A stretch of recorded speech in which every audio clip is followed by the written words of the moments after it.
Seeds, Dawn Cloud, 1993. At the age of 5, I was allotted some 12 square feet of soil for a garden. This had been dug and raked to a fine tilth before being handed over, and no capability ground ever experienced a greater thrill than I in planning on this late. The family had recently visited an old property where a small enclosure took my fancy to the exclusion of all else, causing me to linger in what I ignorantly thought was described as a not garden, although it looked very much an is garden to me. After this, nothing would do for my plot but to copy the novel pattern on home ground as best I could. Laboriously, I scratched out the circles surrounded by squares and oblongs, making narrow trenches in place of the original hedges. My older brother sniffed critically at the lopsided circle and crooked rectangles, saying the plan reminded him of our bathroom linoleum. He was being bossy on account of his 13th birthday and a first pair of new trousers. Brother Ben, his junior by 3 years, was far gone. Bending over my little plot, he evened up the circle by means of a trowel tethered to the central stake, a practical homemade compass. Next, there were seeds to be bought. In a shop stacked with bins of chicken feed and meal, our friend Miss Kirby kept neat trays of seed packets with pictures on them of how their contents were supposed to turn out. I believed implicitly in the truth of this religiousness. Before leaving home, I had unlocked my savings box and withdrawn the entire capital, 13 copper pennies with the face of King George V in them. Knowing that seeds cost 2p a packet, I was able to work out that 6 would leave 1 penny over. A sneaking idea that a nice shopkeeper might let me have 7 of the 13p was kept to myself. Accompanied by Ben, I walked, ran and skipped down to the shop, among whose bins and sacks even the small squares of dog biscuit looked tempting. Ben called it to order, and together we studied the seed tray. First I picked out a Scholzia, for I was proud of knowing how to spell this American name, taught me by my garden grandmother, and I always enjoyed putting little Dunce's caps off her plants.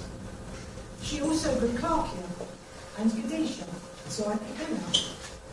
Then I must have Love in a Mist, and the strange brownish blooms of mignonette for their lovely scent. A packet of cornflowers swallowed up my shilling, and only 1 penny remained for Shirley poppies and nasturtiums.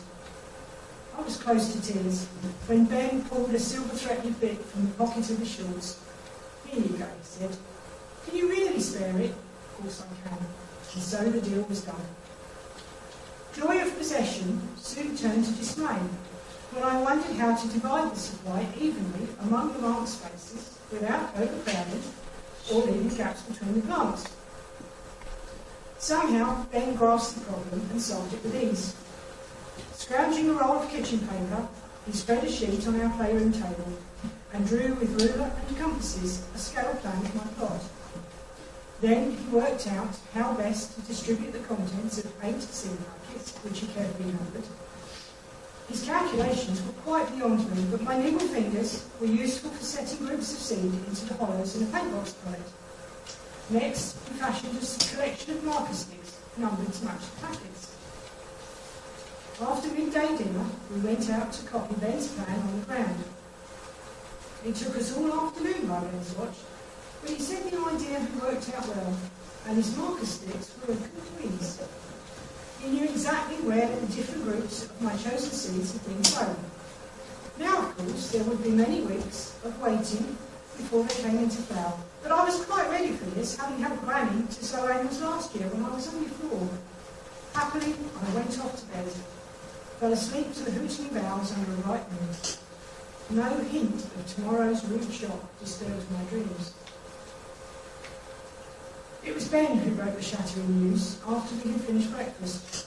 Some animal, he said, possibly Bella, our cat, had used my plot overnight for its own purposes, scratching the ground and patting all abroad, leaving our carefully sown seeds in a terrible mess, which nobody would ever sort out.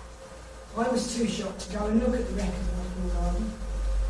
But Granny was on a visit to us, and having breakfasted in her own room, took charge of the situation.